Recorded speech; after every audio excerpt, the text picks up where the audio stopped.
Audio Jungle. नमस्कार विद्यार्थी मित्रांनो, स्वागत आहे आपल्या सर्वांचं करंट अफेअर्स बाय नितेश या यूट्यूब चॅनलमध्ये। आज आपण 4 मे 2024चे करंट अफेअर्स आणि त्यासंबंधीचे प्रश्न बघणार आहोत। तुम्ही जर आपल्या चॅनलवर नवीन असाल तर चॅनलला सबस्क्राईब करायला विसरू नका। आजच्या व्हिडिओमध्ये एकूण प्रश्नसंख्या 10 असेल आणि शेवटी विचारलेल्या प्रश्नाचं योग्य उत्तर कमेंट करायला विसरू नका। व्हिडिओ शेवटपर्यंत बघा। प्रत्येक प्रश्न हा महत्त्वाचा आहे, सोबतच दिलेली माहिती पण तेवढीच महत्त्वाची आहे। बघूयात प्रश्न क्रमांक पहिला। नुकताच प्रकाशित झालेल्या जागतिक पत्रकारिता स्वातंत्र्य निर्देशांक 2023 मध्ये भारताचा जगात कितवा क्रमांक लागतो? या प्रश्नाचं योग्य उत्तर आहे पर्याय नंबर डी, 161वा क्रमांक। यासंबंधीची अधिक माहिती बघा। जागतिक पत्रकारिता स्वातंत्र्य निर्देशांक 2023 हा प्रकाशित केलेला आहे रिपोर्टर्स विदाउट बॉर्डर्स यांनी। 2023 मध्ये भारताचा क्रमांक 36.62 गुणासह 161वा आहे 180 देशांमध्ये। तर 2022 मध्ये भारताचा क्रमांक 150वा होता। जागतिक पत्रकारिता स्वातंत्र्य निर्देशांकामधील अव्वल देश बघा। 1 नंबरला आहे नॉर्वे, 2 नंबर आयर्लंड आणि 3 नंबर डेन्मार्कचा क्रमांक लागतो। तर तळातील देश बघा। 180व्या क्रमांकावर आहे उत्तर कोरिया, 179 क्रमांकावर आहे चीन आणि 178 क्रमांकावर आहे व्हिएतनाम। यावर तुम्हाला अपेक्षित प्रश्न बघा। जागतिक पत्रकारिता स्वातंत्र्य निर्देशांक 2023 मध्ये भारताचा जगात कितवा क्रमांक लागतो? 161वा। जागतिक पत्रकारिता स्वातंत्र्य निर्देशांक 2023 मध्ये अव्वल देश कोणता? तर नॉर्वे। आणि तळातील देश कोणता? तर उत्तर कोरिया। असे 3 प्रश्न इथे अपेक्षित आहेत। समोरचा प्रश्न बघा। प्रश्न क्रमांक 2, नुकताच कोणत्या देशाच्या परराष्ट्र मंत्रालयामार्फत जगातील पहिली आर्टिफिशियल इंटेलिजन्स प्रवक्ता सादर करण्यात आली आहे? हा प्रश्न VIMP आहे। या प्रश्नाचं योग्य उत्तर आहे पर्याय नंबर सी, युक्रेन। यासंबंधीची अधिक माहिती बघा। जगातील पहिली आर्टिफिशियल इंटेलिजन्स प्रवक्ता ही सादर केलेली आहे युक्रेनच्या परराष्ट्र मंत्रालयाने। हिचं नाव महत्त्वाचं आहे, विक्टोरिया शी असं हिचं नाव आहे। आणि हिला जे आवाज दिलेला आहे ते युक्रेनियन गायिका रोसाली नोब्रे यांचं तिला आवाज दिलेला आहे। ही काम काय करणार? मंत्रालयाने घेतलेले निर्णय आणि माहिती सादर करणे असंही काम करणार आहे। यावर अपेक्षित प्रश्न बघा। जगातील पहिली आर्टिफिशियल इंटेलिजन्स प्रवक्ता कोणत्या देशाने सादर केली? तर युक्रेन। जगातील पहिल्या आर्टिफिशियल इंटेलिजन्स प्रवक्ताला काय नाव देण्यात आलेलं आहे? तर विक्टोरिया शी। आणि हिला कोणाचा आवाज देण्यात आलेला आहे? ती गायिका, लक्षात ठेवा। असे 3 प्रश्न इथे अपेक्षित आहेत। समोरचा प्रश्न बघा आता। प्रश्न क्रमांक 3, खालीलपैकी कुणाची नियुक्ती नौदल उपप्रमुखपदी करण्यात आली? या प्रश्नाचं योग्य उत्तर आहे पर्याय नंबर बी, कृष्णा स्वामीनाथन। यासंबंधीची अधिक माहिती बघा। भारताचे नवे नौदल उपप्रमुख कृष्णा स्वामीनाथन यांनी पदभार स्वीकारलेला आहे 1 मे 2024 रोजी। 1 जुलै 1987ला नौदलात अधिकारी म्हणून त्यांची नियुक्ती करण्यात आली होती। कृष्णा स्वामीनाथन हे 3 कम्युनिकेशन आणि इलेक्ट्रॉनिक्स वॉरफेअरमधील तज्ज्ञ आहेत। राष्ट्रीय संरक्षण प्रबोधिनी म्हणजेच NDA खडकवासला पुणे चे ते माजी प्रशिक्षणार्थी पण राहिलेले आहेत। सध्या भारताचे नौदल प्रमुख म्हणून दिनेश के त्रिपाठी जे की 26वे नौदल प्रमुख आहेत त्यांची निवड करण्यात आलेली आहे। येथे तुम्हाला 2च गोष्टी लक्षात ठेवायच्या आहेत। नुकताच भारताचे नौदल उपप्रमुख म्हणून कोणाची नियुक्ती करण्यात आली? तर कृष्णा स्वामीनाथन। आणि सध्या भारताचे नौदल प्रमुख कोण आहेत? तर दिनेश के त्रिपाठी। आणि हे 26वे आहेत हे पण लक्षात ठेवा। बाकीच्या गोष्टी तेवढ्या महत्त्वाच्या नाही आहेत। समोरचा प्रश्न बघा। प्रश्न क्रमांक 4, नुकताच प्रकाशित झालेल्या आकडेवारीनुसार एप्रिल 2024 महिन्यात एकूण किती GST संकलन झाले? हा प्रश्न इम्पॉर्टंट आहे। या प्रश्नाचं योग्य उत्तर आहे पर्याय नंबर डी,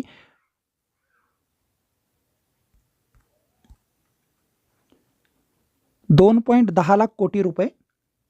यासंबंधीची अधिक माहिती बघा। GST संकलन एप्रिल 2024 2.10 लाख कोटी रुपये हे आत्तापर्यंतचे सर्वाधिक GST संकलन आहे। ही आकडेवारी केंद्रीय अर्थ मंत्रालयाने प्रकाशित केलेली आहे। गेल्या वर्षाच्या तुलनेत GST संकलनामध्ये 12.4% वाढ झालेली आहे, हे पण महत्त्वाचं आहे. देशांतर्गत व्यवहार यामध्ये 13.4% वाढ झाली, तर आयातीत 8.3% वाढ झालेली आहे. एप्रिल 2024मध्ये सर्वाधिक GST संकलन झालेले राज्य बघा. 1 नंबरला आहे महाराष्ट्र. महाराष्ट्राचे एप्रिल 2024मधील GST संकलन आहे 37,771 कोटी रुपये. 2 नंबरला कर्नाटकाचा क्रमांक लागतो. 3 नंबर गुजरात आणि 4 नंबरला उत्तर प्रदेशचा क्रमांक लागतो. कर्नाटक, उत्तर प्रदेश, गुजरातची आकडेवारी महत्त्वाची नाही आहे, महाराष्ट्राची महत्त्वाची आहे. यावर तुम्हाला अपेक्षित प्रश्न बघा.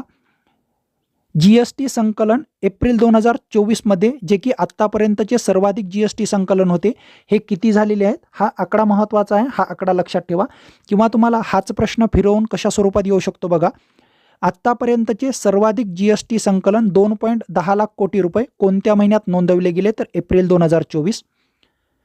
गेल्या वर्षाच्या तुलनेत GST संकलनामध्ये किती वाढ झालेली आहे? हा आकडा लक्षात ठेवा, 12.4%. एप्रिल 2024मध्ये सर्वाधिक GST संकलन कोणत्या राज्यात झाले? तर महाराष्ट्रात. हे खूप महत्त्वाचं आहे. आणि महाराष्ट्राचे एप्रिल 2024मधील GST संकलन पण तुम्हाला लक्षात ठेवायचं आहे, 37,671.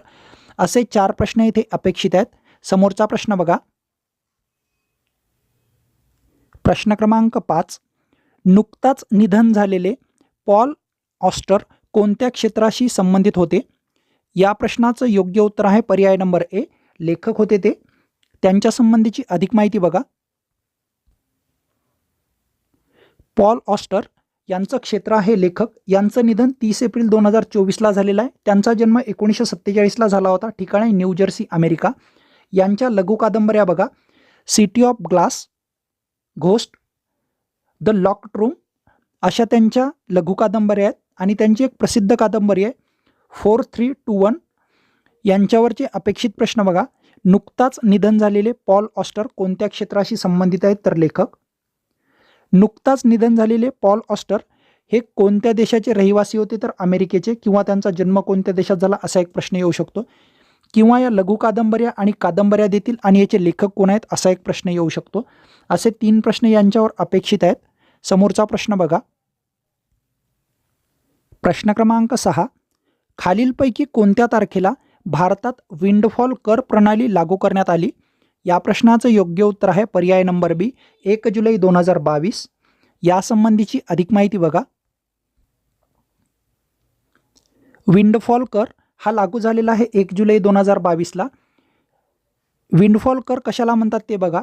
तेल उत्पादन कंपन्यांना कोणत्याही अतिरिक्त संसाधने खर्च न करता अनपेक्षितपणे झालेल्या मोठ्या नफ्यावर आकारला जाणारा कर म्हणजे विंडफॉल कर आहे. विंडफॉल करामध्ये केंद्र सरकारकडून घट करण्यात आलेली आहे. देशात उत्पादन करून निर्यात केल्या जाणाऱ्या क्रूड तेलावर ही घट असेल. ही घट प्रतिटन 960 रुपयावरून 9,600 रुपयावरून 8,400 रुपये एवढी करण्यात आलेली आहे. आणि हा नियम 1 मे 2024 पासून लागू होईल. येथे तुम्हाला अपेक्षित प्रश्न बघा काय येऊ शकतात. विंडफॉल कराची व्याख्या देतील आणि विचारतील की हा कर कोणता आहे. त्याच्यानंतर हा कर कधी लागू झालेला आहे हा सर्वात महत्त्वाचा प्रश्न असेल. आणि या करामध्ये जी घट नोंदवलेली आहे तुम्हाला असा एक प्रश्न येऊ शकतो. नुकताच केंद्र सरकारने विंडफॉल कर 9,600 रुपयावरून कमी करून किती रुपये केलेला आहे? तर 8,400. आणि हा नियम कधीपासून लागू झाला आहे ते पण लक्षात ठेवा. असे 2 ते 3 प्रश्न यावर अपेक्षित आहेत. समोरचा प्रश्न बघा. प्रश्न क्रमांक 7. खालीलपैकी कुणाला अरुणदाते कला पुरस्काराने गौरवण्यात आले? या प्रश्नाचं योग्य उत्तर आहे पर्याय नंबर सी, रवींद्र साठे. यासंबंधीची अधिक माहिती बघा. अरुणदाते कला पुरस्कार हा जाहीर झालेला आहे रवींद्र साठे यांना. आणि या पुरस्काराची आवृत्ती होती 3री. हा पुरस्कार कोणामार्फत देण्यात येतो? रामूभैया दाते स्मृती समितीमार्फत हा पुरस्कार देण्यात येतो. यावर्षीचा पुरस्कार रवींद्र साठे यांना जाहीर झालेला आहे आणि ते पेशाने गायक आहेत. त्यांचं शिक्षण बघा. फिल्म इन्स्टिट्यूट पुणे मध्ये ते ध्वनिविज्ञान या क्षेत्रामध्ये पारंगत होते किंवा या क्षेत्रामध्ये त्यांनी शिक्षण घेतलेलं आहे. यांच्यावर तुम्हाला अपेक्षित प्रश्न एकच येऊ शकतो, तो म्हणजे अरुणदाते कला पुरस्कार कोणाला जाहीर करण्यात आलेला आहे? तर रवींद्र साठे यांना. किंवा ते कोणत्या क्षेत्राशी संबंधित आहेत हे लक्षात ठेवा. तर गायक या क्षेत्राशी ते संबंधित आहेत. समोरचा प्रश्न बघा आता. प्रश्न क्रमांक 8. ग्लोबल ट्रेड रिसर्च इन्स्टिट्यूट या अहवालानुसार 2023-24 मध्ये भारताची एकूण आयात किती अब्ज डॉलर असल्याचे निदर्शनास आले? या प्रश्नाचं योग्य उत्तर आहे पर्याय नंबर डी 677.2 अब्ज डॉलर. यासंबंधीची अधिक माहिती बघा. ग्लोबल ट्रेड रिसर्च इनिशिएटिव्ह म्हणजेच GTRI हा अहवाल जो आहे हा अहवाल प्रकाशित झालेला आहे. याच्यातील ठळक बाबी बघा. भारताची चीनला जी होणारी निर्यात आहे ही 2019 ते 2024 या काळामध्ये वार्षिक 16 अब्ज डॉलर आहे. भारताची चीनकडून जी आयात होते ही 2018-19 मध्ये 73 अब्ज अमेरिकन डॉलर होती. तीच 2023-24 मध्ये 101 अब्ज डॉलर एवढी झालेली आहे. मागील 5 वर्षात चीनसोबत भारताची व्यापारी तूट 387 अब्ज डॉलर एवढी नोंदवली गेलेली आहे. हे सर्व आकडे महत्त्वाचे आहेत. खास करून जो 387 अब्ज अमेरिकन डॉलरचा जो आकडा आहे हा महत्त्वाचा आहे. यावर तुम्हाला प्रश्न कसा येऊ शकतो? चीनसोबतची मागील 5 वर्षात भारताची व्यापारी तूट किती नोंदवण्यात आली किंवा किती आहे? तर 387 अब्ज डॉलर. आणि हा अहवाल कोणाचा होता हे पण लक्षात ठेवा. समोरची जी माहिती आहे ती बघा. भारताची एकूण आयात 2023-24 मध्ये 677.2 अब्ज अमेरिकन डॉलर एवढी आहे. यामध्ये चीनचा वाटा आहे 15%. भारताची औद्योगिक उत्पादनाची एकूण आयात 337 अब्ज डॉलर आहे आणि यामध्ये चीनचा वाटा आहे 30%. गेल्या 15 वर्षात भारताची चीनकडून औद्योगिक उत्पादनाची आयात 21%वरून 30% पर्यंत झालेली आहे. येथे तुम्हाला अपेक्षित प्रश्न बघा काय येऊ शकतात. भारताची एकूण आयात 2023-24 मध्ये किती निदर्शनास आली आहे किंवा किती आहे? हा आकडा पाठच करा तुम्ही. 677.2 अब्ज डॉलर. भारताची औद्योगिक उत्पादनाची एकूण आयात किती डॉलर आहे? तर 337 अब्ज डॉलर. आणि गेल्या 15 वर्षात भारताची चीनमधून औद्योगिक उत्पादनाची आयात 21%वरून किती टक्के झालेली आहे? तर 30%. असे 5 प्रश्न इथे अपेक्षित आहेत. समोरचा प्रश्न बघा. प्रश्न क्रमांक 9. खालीलपैकी कोणत्या देशात अंटार्क्टिका करार सल्लागार बैठकीचे आयोजन करण्यात येणार आहे? या प्रश्नाचं योग्य उत्तर आहे पर्याय नंबर ए भारत देश. यासंबंधीची अधिक माहिती बघा. अंटार्क्टिका करार सल्लागार बैठक याचे आयोजन करण्यात आलेले आहे भूविज्ञान मंत्रालय भारतामार्फत. ठिकाण कोचीन केरळ येथे अंटार्क्टिका करार सल्लागार बैठकीचे आयोजन करण्यात येणार आहे. याची आवृत्ती आहे 46वी आणि दिनांक 20 ते 30 मे 2024 रोजी ही बैठक पार पडेल. या बैठकीचा उद्देश बघा. अंटार्क्टिकाच्या नाजूक इकोसिस्टीमचे रक्षण करणे आणि अंटार्क्टिका प्रदेशात वैज्ञानिक संशोधनाला चालना देणे. येथे तुम्हाला अपेक्षित प्रश्न बघा. अंटार्क्टिका करार सल्लागार बैठकीचे आयोजन कोणत्या ठिकाणी करण्यात येणार आहे? कोचीन, केरळ आणि भारत तिन्ही गोष्टी लक्षात ठेवा. एक तर तुम्हाला शहर विचारतील किंवा राज्य विचारतील किंवा देश विचारतील. सर्वात महत्त्वाचं आहे याची आवृत्ती. असे 2 प्रश्न येथे अपेक्षित आहेत. समोरचा प्रश्न बघा आता. प्रश्न क्रमांक 10. खालीलपैकी कोणता दिवस जागतिक पत्रकार स्वातंत्र्य दिन म्हणून साजरा केला जातो? या प्रश्नाचं योग्य उत्तर आहे पर्याय नंबर सी 3 मे. याची थीम पण तुम्हाला लक्षात ठेवायची. याची थीम बघा. जागतिक पत्रकारिता स्वातंत्र्य दिवस 3 मे रोजी साजरा करण्यात येतो. 2024ची थीम आहे प्लॅनेटसाठी एक प्रेस, पर्यावरणीय संकटाचा सामना करताना पत्रकारिता. पहिला प्रेस स्वातंत्र्य दिवस हा 1994ला साजरा करण्यात आला होता. येथे तुम्हाला 2 प्रश्न अपेक्षित आहेत. एक म्हणजे जागतिक पत्रकारिता स्वातंत्र्य दिवस कधी साजरा करण्यात येतो आणि दुसरा म्हणजे याची 2024ची थीम. तुम्हाला जो मागील व्हिडिओमध्ये शेवटचा प्रश्न विचारला होता त्याचं योग्य उत्तर बघा. प्रश्न बघा.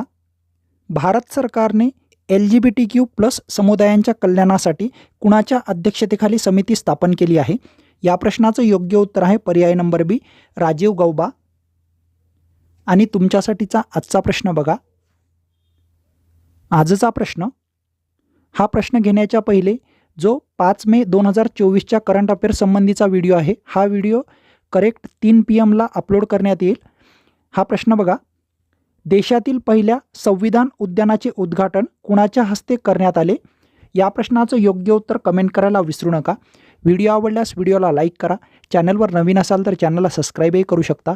भेटूयात पुढच्या वेळेस एका नवीन व्हिडिओसह. धन्यवाद.